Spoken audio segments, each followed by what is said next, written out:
my question is, when is the last time that you wanted something so desperately from the Lord that you were willing to do anything, to be what it is you needed to be in the moment for the Lord so that he could work through you to work his miracle?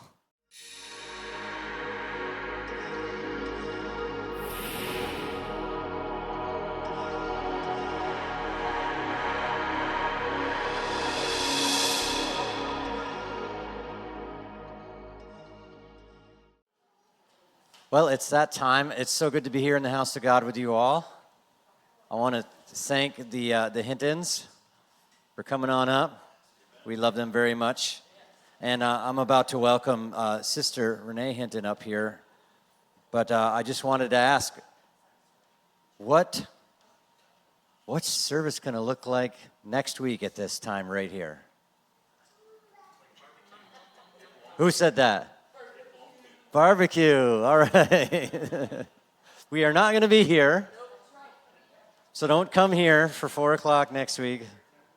We are going to be having one of our, I don't know, I can't call it annual. It's like couple of times a year you will, our not so usual church picnic. And that does not mean we won't be having the word of the Lord. I'm looking forward to hearing my pastor.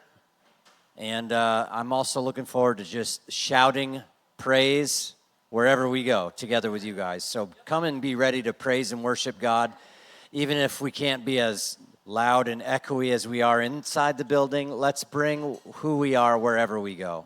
There's no need to not just be us. Let's be the mission and have a picnic time. I do want to welcome Sister Hinton up here to the pulpit. You're going to do whatever you want to do. We trust you so much. No pressure there at all. One of my favorite Bible teachers, one of my favorite saints of God. We kind of grew up, if I could say it that way. We grew up in the kingdom together. And so every time I can hear her minister the word of God, I'm looking forward to it. God bless Sister Hinton.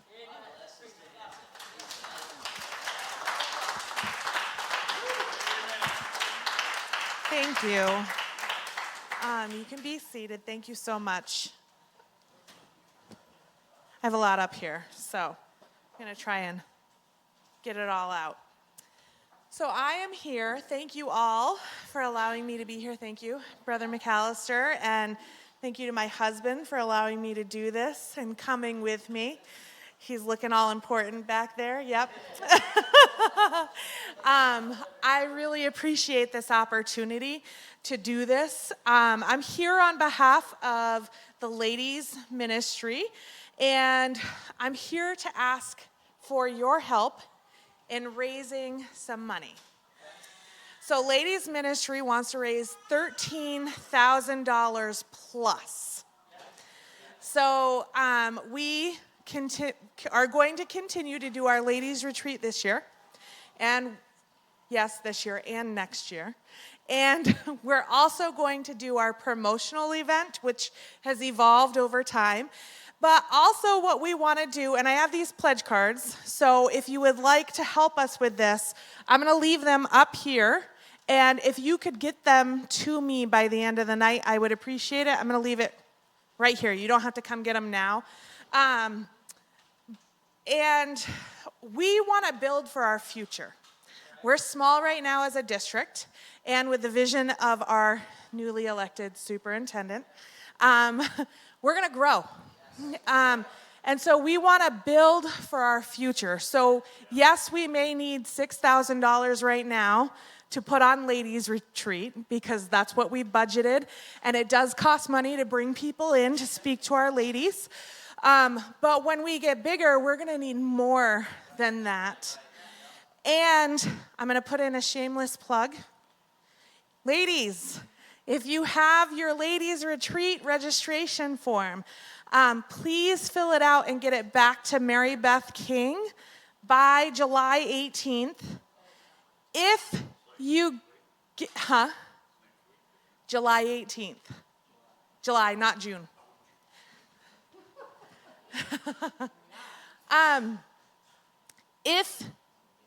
What I'm telling people is, ladies, is if you fill this out and you get it back to Mary Beth, and you just don't have the funds right now, you can pay the pre-registration fee at the door as long as she has this form. But if she does not have this form, you'll have to pay the regular fee at the door. We don't want costs to be something that's going to keep you from attending, so we're trying to make it friendly. Also, what's our vision? Our vision is that we want ladies everywhere to minister right where they're at. So that might mean you are having coffee with a friend, you're trying to talk to them about the Lord, maybe you're witnessing to somebody at work, maybe you're teaching a Bible study to your kids, because guess what? Our kids need the Lord just as much as other people. And one way that we're trying to do that is we have some funds set aside that we have an application for that you can ask your pastor for, and then I'll share it with him. If it does not have your pastor's signature, then it will automatically be denied. This application is for anyone, not just ladies, looking to further their ministry. So maybe you want to teach a Bible study to a coworker, but you don't have enough money to get the Bible study. You can apply using this application, talk to your pastor, get the application to us, and we can do one of two things. We can buy the Bible study for you, or we can get you a check, but we will need receipts because we are held accountable for the money that we have. And we're also asking for a picture of you engaging in your ministry because we want to show people that ladies everywhere are ministering right where they're at, and even you men. Anybody is ministering right where they're at. We also are trying to help with momentum. This year, with the approval of the district superintendent, we're doing a ministers and spouses event, and we're trying to promote fellowship and unity. We're trying to help the district superintendent build his vision, carry it out, because we can't do this by ourselves. We need your help, we need each other's help, and the only way to do that is to continue to get together and support one another. So that is what we want to do. And we can only get there with your help. So again, our goal is $13,000 plus. And we're encouraging people to do their own fundraisers. We're encouraging people to give as much as they want, but please, please pray about it. Please pray about it. And if you can't give money, then please give of your prayer, because we need your prayer just as much as we need your money. We can't do one without the other, because if we do it without prayer and it's just on us, we're not going to get anywhere. We want to make sure we're doing it with the help of the Lord. So all of that being said, thank you very much for listening to that. I would like us to open up to 1 Samuel chapter 1.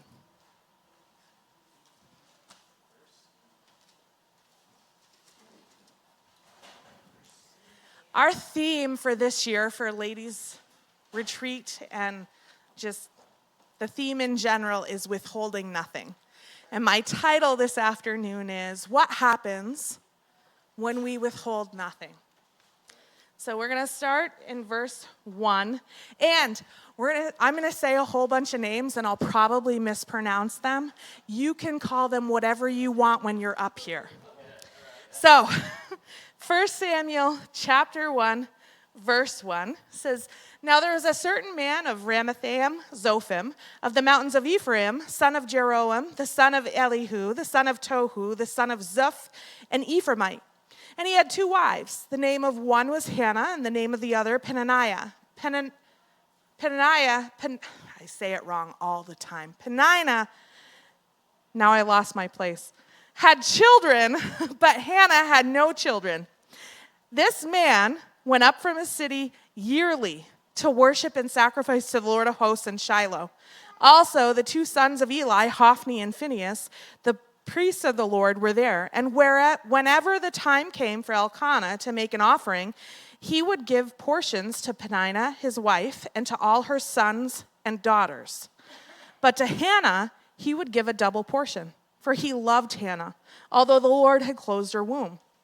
And her rival also provoked her severely to make her miserable because the Lord had closed her womb. So it was year by year when she went up to the house of the Lord that she provoked her. Therefore she wept and did not eat. Then Elkanah, her husband, said to her, Hannah, why do you weep? Why do you not eat? And why is your heart grieved? Am I not better to you than 10 sons? So Hannah arose after they had finished eating and drinking in Shiloh. Now Eli, the priest, was sitting on the seat by the doorpost of the tabernacle of the Lord. And she was in bitterness of soul and prayed to the Lord and wept in anguish. Then she made a vow and said, O Lord of hosts, if you will indeed look on the affliction of your maidservant and remember me and not forget your maidservant, but will give your maidservant a male child, then I will give him to the Lord all the days of his life, and no razor shall come upon his head. And it happened, as she continued praying before the Lord, that Eli watched her mouth. Now Hannah spoke in her heart, only her lips moved, but her voice was not heard. Therefore Eli thought she was drunk. So Eli said to her, how long will you be drunk? Put your wine away from you.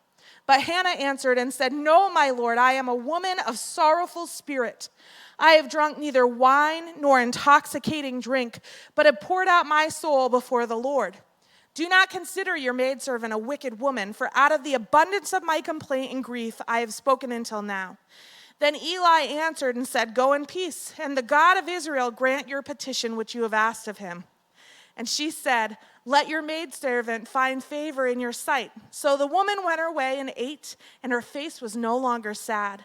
Then they rose early in the morning and worshiped before the Lord and returned and came to their house at Ramah. And Elkanah knew Hannah, his wife, and the Lord remembered her.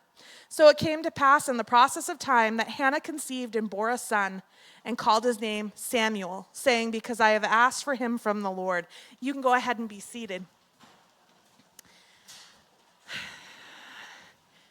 Have any of you ever heard of the Japanese art of kintsugi? Yes. So it's where they take broken pieces of pottery and they glue it back together with this natural lacquer called urushi. And urushi is taken from a tree, and it's actually in its raw form, it's poisonous to the touch. So you can die from gathering this lacquer. And they've done it for so long that they've perfected this technique. And after a few days you can only gather it in very, very small amounts. So after a few days, they can do what they need to do with it to make it what it needs to be, to put these pieces of pottery or broken pieces together. And what's fascinating is when you're engaging in the kintsugi, the urushi has to be a certain consistency. So it can't be too thin because it won't hold the pottery, and it can't be too thick because it'll just be brittle and break again. And when you're curing this pottery with this urushi, it has to be in this box. And it's typically a wooden box. And it has to have a certain amount of humidity. So you're constantly spraying water into the box to help the lacquer harden so that they can use it in everyday use again. So what does that have to do with Hannah? Well, let me tell you. Hannah had a plan for her life. She had a desire to have children. And in that time, that wasn't the plan of the Lord for her.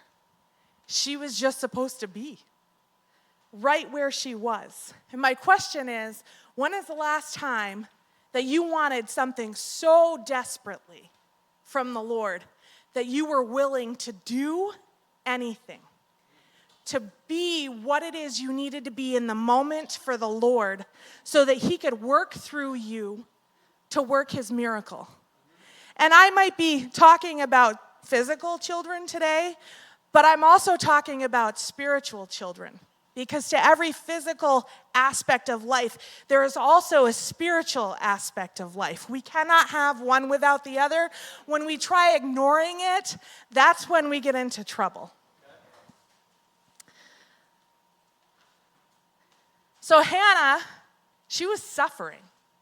She was suffering physically, she was suffering mentally, she was suffering spiritually. And Peninnah was her rival. Her husband had 2 wives. Babe, do you want 2 wives? No. He can only handle 1. It's a good answer. Good answer. Peninnah provoked Hannah. It means it made her grieved in her heart. She had nowhere to go. She wasn't eating. She wasn't drinking. And her husband, he said, hey, what is wrong with you? Don't I provide for you? Well, back in those days, she wasn't thinking about the here and the now.